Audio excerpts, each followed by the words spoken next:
അസ്സലാമു അലൈക്കും വറഹ്മത്തുള്ളാഹി വബറകാതുഹു. അല്ലാഹുമ്മ സ്വല്ലി അലാ സയ്യിദിനാ മുഹമ്മദിൻ വഅലാ ആലിഹി വസ്വഹ്ബിഹി വസല്ലം.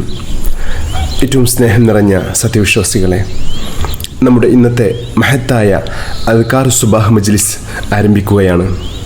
അള്ളാഹുവിനെ അവൻ്റെ ഉന്നതമായ നാമങ്ങളിലൂടെയും സൽവിശേഷങ്ങളിലൂടെയും ഒക്കെ പുകഴ്ത്തുവാൻ വേണ്ടി ധാരാളം ദിക്റുകൾ മുത്തഹബീബ് സല്ലല്ലാഹു അലൈഹി വസല്ലം തങ്ങൾ നമ്മെ പഠിപ്പിച്ചിട്ടുണ്ട്. അതിലെ ഏറ്റവും പ്രധാനപ്പെട്ടതാണ് രാവിലെയും വൈകുന്നേരവും നമ്മൾ ചൊല്ലുന്ന അദ്കാറുകൾ.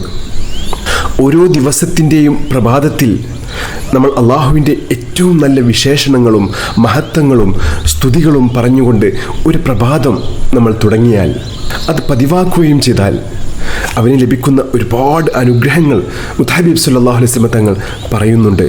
ഒരുപാട് അനുഗ്രഹങ്ങൾ, ഒരുപാട് നേട്ടങ്ങൾ അവന് കാത്തിരിക്കുന്നുണ്ട്.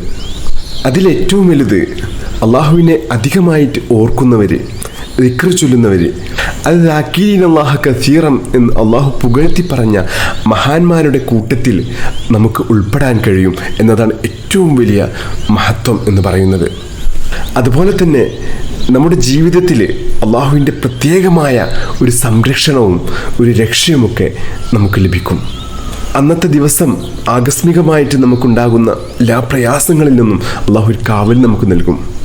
അതുപോലെ തന്നെ പിശാചിൽ നിന്നും ജിന്നിൽ നിന്നും മനുഷ്യരിൽ നിന്നും ഒക്കെ ഉണ്ടാകുന്ന ബുദ്ധിമുട്ടുകളിൽ നിന്ന് ഒക്കെ അള്ളാഹു വലിയൊരു കാവൽ അന്നത്തെ ദിവസം അള്ളാഹു നമുക്ക് നൽകി അനുഗ്രഹിക്കും. അതുപോലെ തന്നെ അള്ളാഹുവിൻ്റെ അടുത്ത് നമ്മുടെ പദവികൾ ഇങ്ങനെ ഉയർന്നുകൊണ്ടിരിക്കും. മാത്രമല്ല, നമ്മുടെ ഹൃദയത്തിന് വലിയ സന്തോഷവും നമ്മുടെ ഹൃദയ വിശാലതയും അള്ളാഹു നൽകും.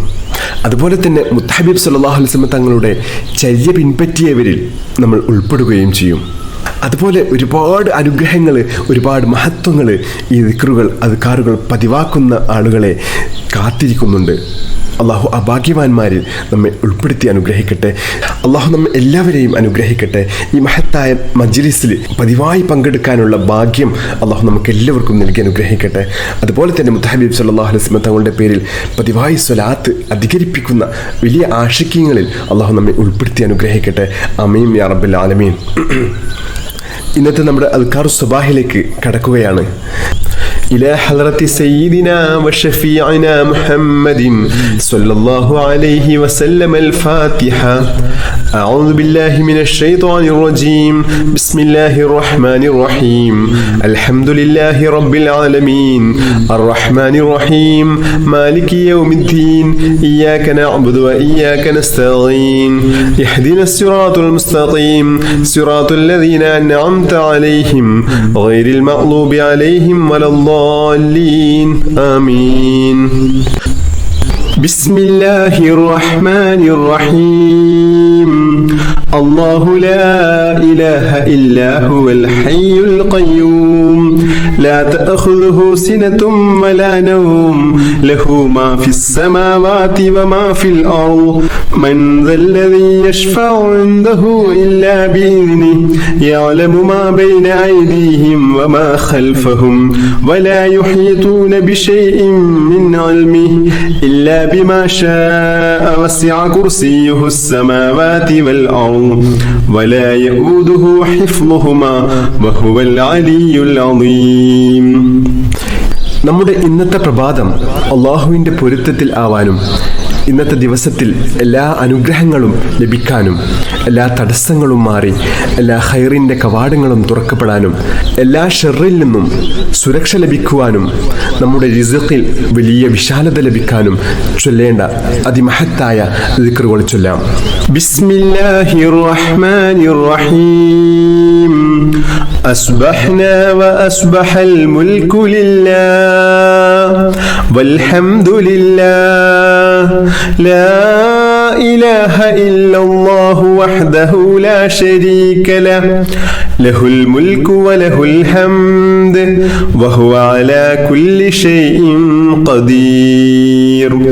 رب أسألك خير ما في هذا اليوم وخير ما بعده وأعوذ بك من شر ما في هذا اليوم وشر ما بعده رب أعوذ بك من الكسل وسوء الكبر رب أعوذ بك من عذاب في النار وعذاب في القبر اللهم بك أصبحنا وبك أمسينا وبك نحيا وبك نموت وإليك المصير أصبحنا على فطرة الإسلام وعلى كلمة الإخلاص وعلى دين نبينا محمد صلى الله عليه وسلم وعلى ملة أبينا إبراهيم عليه السلام حنيفا وما كان من المشركين. നമുക്കും നമ്മുടെ മക്കൾക്കൊക്കെ നല്ല ഉപകാരപ്രദമായിട്ടുള്ള അറിവ് ലഭിക്കാനും അതുപോലെ തന്നെ നമ്മുടെ ഉപജീവന മാർഗത്തിൽ, നമ്മുടെ ജോലിയിൽ, നമ്മുടെ കച്ചവടത്തിൽ ഒക്കെ വലിയ ബർക്കത്തുണ്ടാവാനും വലിയ അഭിവൃദ്ധി ഉണ്ടാവാനും ഒക്കെ മുത്തഹബീബ് സ്വല്ലല്ലാഹു അലൈഹി വസല്ലം തങ്ങൾ നമുക്ക് പഠിപ്പിച്ചു തന്ന അതിമഹത്തായ ഒരു ദുആയാണ് നമ്മൾ ചൊല്ലുന്നത്. ഈ ദുആ നമ്മുടെ മക്കൾക്ക് ദിവസവും ഈ ദുആ ചെയ്യിപ്പിക്കുന്നത് വളരെ നല്ലതാണ്. കുട്ടികൾക്ക് നല്ല ഓർമ്മശക്തിയും ബുദ്ധിയും നല്ല അറിവും ഉണ്ടാവാനൊക്കെ ഏറ്റവും നല്ലതാണ് ഈ ദുആ. നമ്മൾ ഈ ദുആ ചെയ്യുകയാണ്.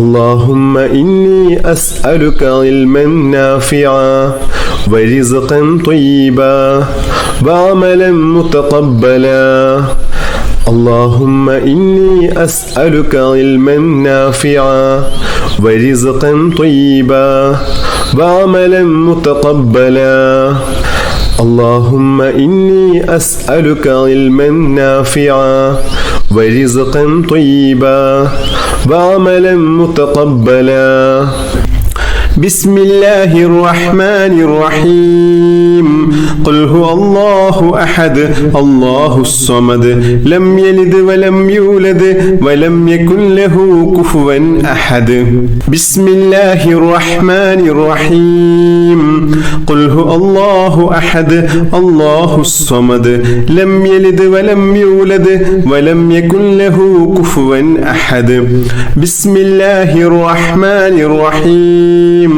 قل هو الله أحد الله الصمد لم يلد ولم يولد ولم يكن له كفوا أحد بسم الله الرحمن الرحيم قل أعوذ برب الفلق من شر ما خلق ومن شر غاسق إذا وقب ومن شر النفاثات في العقد ومن شر حاسد إذا حسد بسم الله الرحمن الرحيم قل أعوذ برب الفلق من شر ما خلق ومن شر غاسق إذا وقب ومن شر النفاثات في العقد ومن شر حاسد إذا حسد بسم الله الرحمن الرحيم قل أعوذ برب الفلق من شر ما خلق ومن شر غاسق إذا وقب ومن شر النفاثات في العقد ومن شر حاسد إذا حسد بسم الله الرحمن الرحيم قل أعوذ برب الناس ملك الناس إله الناس من شر الوسواس الخناس الذي يوسوس في صدور الناس من الجنة والناس بسم الله الرحمن الرحيم قل أعوذ برب الناس ملك الناس إله الناس من شر الوسواس الخناس الذي يوسوس في صدور الناس من الجنة والناس بسم الله الرحمن الرحيم قل أعوذ برب الناس ملك الناس إله الناس من شر الوسواس الخناس الذي يوسوس في صدور الناس من الجنة والناس بسم الله الرحمن الرحيم اللهم إني ظلمت نفسي ظلما كثيرا ولا يغفر الذنوب إلا أنت فاغفر لي مغفرة من عندك وارحمني إنك إنك أنت الغفور الرحيم اللهم إني ظلمت نفسي ظلما كثيرا ولا يغفر الذنوب إلا أنت فاغفر لي مغفرة من عندك وارحمني إنك أنت الغفور الرحيم اللهم إني ظلمت نفسي ظلما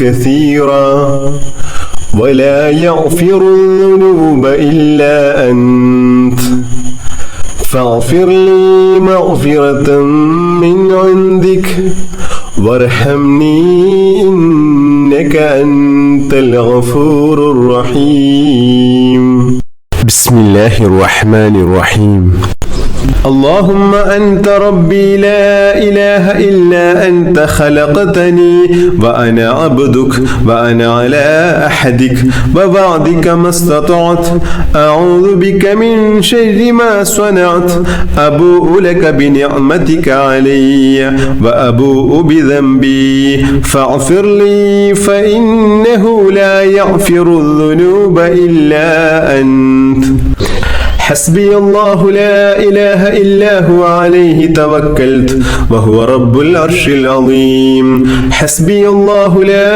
إله إلا هو عليه توكلت وهو رب العرش العظيم حسبي الله لا إله إلا هو عليه توكلت وهو رب العرش العظيم حسبي الله لا إله إلا هو عليه توكلت وهو رب العرش العظيم حسبي الله لا إله إلا هو عليه توكلت وهو رب العرش العظيم حسبي الله لا إله إلا هو عليه توكلت وهو رب العرش العظيم حسبي الله لا إله إلا هو عليه توكلت وهو رب العرش العظيم കടക്കണിയിൽ കുടുങ്ങിക്കിടക്കുന്ന ആളുകളെ, സാമ്പത്തിക ബുദ്ധിമുട്ട് അനുഭവിക്കുന്ന ആളുകൾക്കൊക്കെ ഏറ്റവും വലിയൊരു പരിഹാരമാണ് ഈ മഹത്തായ ദുആ.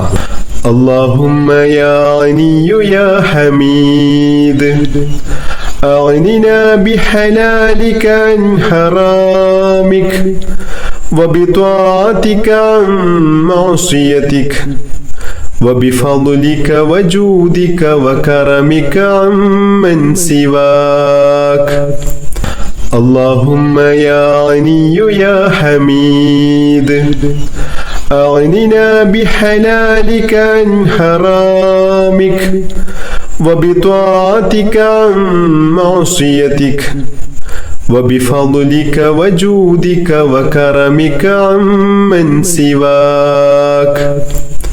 اللهم يا غني يا حميد أغننا بحلالك عن حرامك وبطاعتك عن معصيتك وبفضلك وجودك وكرمك عمن سواك. بسم الله الرحمن الرحيم. اللهم صل على سيدنا محمد وعلى آله وصحبه وسلم. اللهم صل على سيدنا محمد وعلى آله وصحبه وسلم. اللهم صل على سيدنا محمد وعلى آله وصحبه وسلم. اللهم صل على سيدنا محمد وعلى آله وصحبه وسلم. اللهم صل على سيدنا محمد وعلى آله وصحبه وسلم. اللهم صل على سيدنا محمد وعلى آله وصحبه وسلم. اللهم صل على سيدنا محمد وعلى آله وصحبه وسلم. اللهم صل على سيدنا محمد وعلى آله وصحبه وسلم. اللهم صل